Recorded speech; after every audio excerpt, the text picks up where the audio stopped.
Halo Bray, kembali lagi di gaptek.id dan di video kali ini akhirnya nih gue berkesempatan untuk membahas AMD Ryzen Mobile dan ini adalah AMD Ryzen Mobile yang paling baru yaitu Ryzen 5000 series. Tepatnya kali ini yang mau gue bahas itu adalah soal AMD Ryzen 9 5900HX. Pembahasan video ini juga bukan dari leaks atau bocoran-bocoran benchmark dan lain sebagainya. Gue akan unjukin langsung benchmarknya di video kali ini. Dan seperti yang kalian lihat, di depan gue ini udah ada sebuah laptop dan ini adalah engineering sampel dari Asus ROG Zephyrus Duo 15 SE.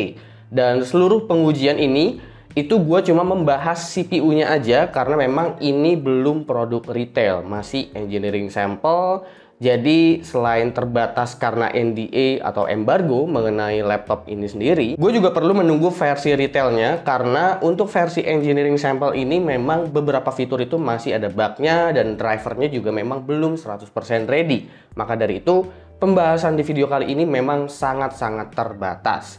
Dan ini adalah Asus ROG Zephyrus Duo 15 SE. Ini adalah terusan dari Zephyrus Duo 15 yang sebelumnya menggunakan CPU dari Intel. Dan kali ini platform Ryzen Mobile akhirnya kebagian kelas flagship premium untuk laptop gamingnya. Sebelumnya untuk platform AMD Ryzen Mobile di laptop itu variannya memang agak-agak terbatas. Kita nggak bisa temuin laptop yang CPU-nya itu menggunakan AMD tapi di kelas laptop gaming yang super flagship.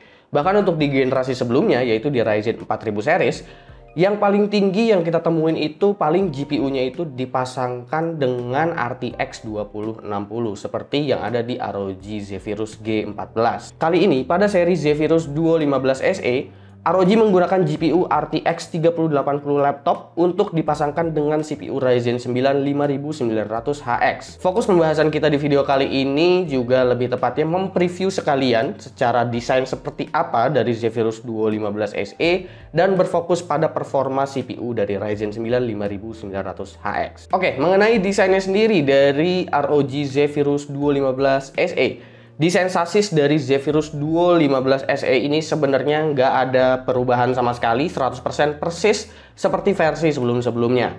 Yang membedakan hanya detail kecil pada area cover luarnya. Untuk seri SE, dia finishingnya itu nggak seperti metalik, tapi lebih ke matte atau doff. Lalu seperti ada detailing seperti titik-titik atau lubang-lubang, ini mirip seperti titik lubang kecil yang ada pada ROG Zephyrus G14.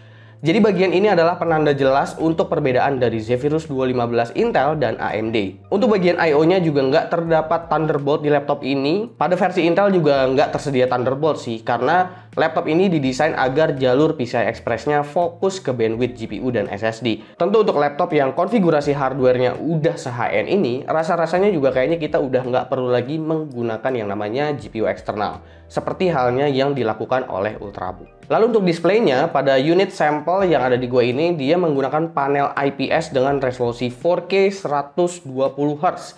Lalu untuk sRGB-nya ini udah 133% dengan 100% DCI P3. Sementara itu ada varian lain dengan resolusi Full HD 360Hz. Di bagian bawah terdapat screen pad plus yang belum ada perubahan fitur. Sayangnya ini engineering sampel ya, jadi ini widgetnya juga masih belum beres, jadi cuma berfungsi selayaknya layar touchscreen aja. Nggak ada webcam di laptop ini, tapi webcamnya terpisah dan udah include di dalam paket penjualan nantinya dengan webcam ROG Eye beresolusi Full HD 60fps. Untuk spesifikasinya, ini menggunakan AMD Ryzen 9 5900HX dengan RAM 48GB DDR4 3200MHz, GeForce RTX 3080 16GB GDDR6, 2TB NVMe SSD Gen 3 dan ini udah RAID 0, habis itu Wi-Fi 6 dengan Bluetooth 5, include dengan Windows 10. Dan mungkin untuk versi di Indonesia Windows 10-nya juga udah include dengan Office Home Student. Oke, lalu kita mulai bahas untuk AMD Ryzen 9 5900HX itu seperti apa ya. Untuk CPU ini sebenarnya CPU yang sama-sama menggunakan arsitektur Zen 3 seperti halnya yang ada di desktopnya AMD Ryzen 5000 series, yaitu codename-nya adalah Vermeer. Tapi untuk codename yang di laptop ini, codename-nya adalah Cizen.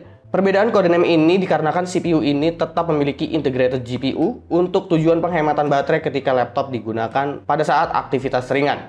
Sayangnya, Ryzen 5000 series mobile ini belum mendukung PCIe Gen 4 jika melihat dari datasheet melalui situs AMD.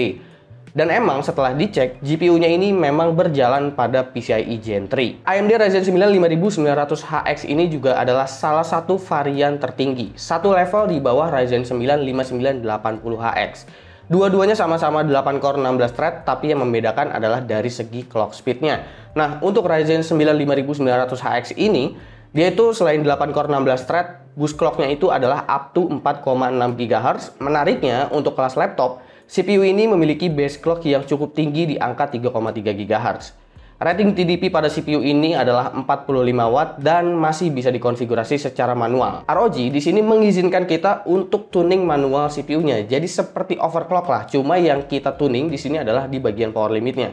Kalian bisa mengatur power limitnya itu mentoknya bisa mencapai angka 90 watt untuk rating TDP-nya. Sehingga nanti performance yang keluar dari CPU-nya itu akan jauh lebih powerful lagi dan lebih maksimal lagi. Dan gua rasa mungkin di sini maksud dari AMD bahwa HX series pada prosesor AMD Ryzen 5000 series mobile ini, HX series itu disebut sebagai CPU yang overclockable. Tapi yang gua lihat sih di sini bukan mengoverclock multiplier daripada clock speednya ya, melainkan yang digeser itu adalah power limitnya yang diubah menjadi lebih besar. Karena setelah gue cek juga memang ketika gue menginstal AMD Ryzen Master, itu AMD Ryzen Master belum mensupport untuk overclocking si CPU dari Ryzen 9 5900HX.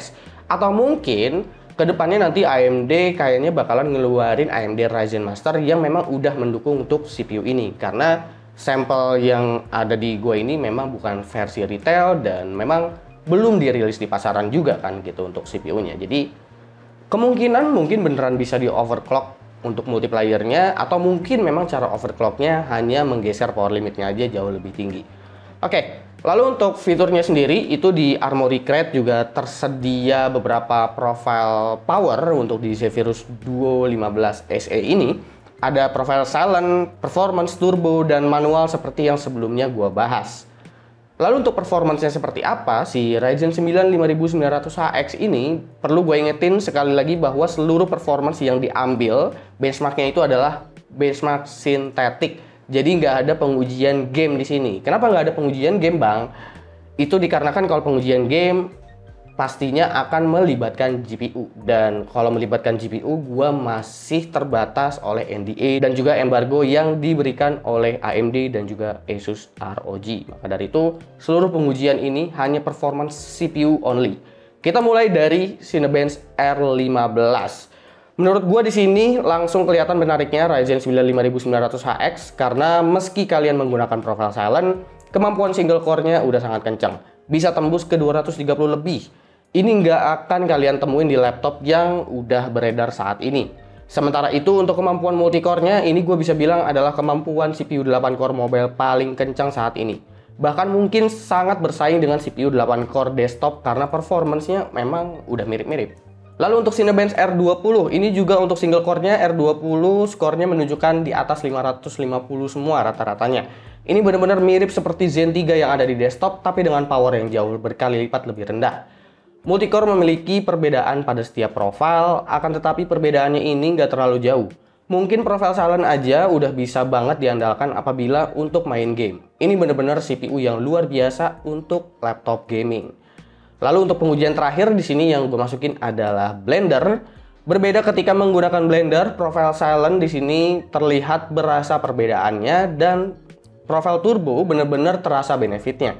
Akan sangat membantu untuk 3D artist atau animator yang memakan waktu cukup panjang untuk merender setiap framenya. Oke, bagaimana untuk kesimpulan sementara dari Ryzen 9 5900HX? Gue bisa bilang sementara karena memang gue belum bisa bahas secara tuntas laptop ini seperti apa potensinya, performance-nya secara keseluruhan seperti apa, gimana. Gue harus nunggu versi retailnya sekali lagi. Tapi sejauh ini Ryzen 9 5900HX potensialnya sangat-sangat jelas terlihat bahwa ini memang CPU yang sangat-sangat powerful, dan kita sekarang bisa ngelihat bahwa kali ini AMD memiliki CPU yang memang ditempatkan di kelas atas, dan kayaknya ini bakalan jadi persaingan yang menarik antara dua kubu ya, baik itu dari Intel ataupun AMD, karena sekarang keduanya untuk di pasaran laptop kali ini mereka berdua bisa bersaing di segmentasi yang sama nih, yaitu di segmentasi high end. Gak cuma di bagian bawah aja nih sekarang AMD bersaingnya. Oke, Kurang lebih segitu sih yang bisa gua bahas ya, karena gua belum bisa bahas begitu jauh jujur aja untuk CPU ini dan juga untuk laptopnya terutama. Nanti gua akan bahas lagi di video-video berikutnya ketika versi retailnya udah ada. Karena sayang banget kalau misalkan gua bahas laptop ini cuma di unboxing doang atau di preview kasih speknya doang. Kayaknya itu kemarin-kemarin udah gue sempat bahas pas CES 2021. Jadi seenggaknya kalian udah tahu performance CPU-nya itu seperti apa. Silahkan komen di bawah dan kasih pendapat kalian masing-masing soal AMD Ryzen 9 5900HX atau soal laptop ini yaitu Zephyrus Duo 15 SE.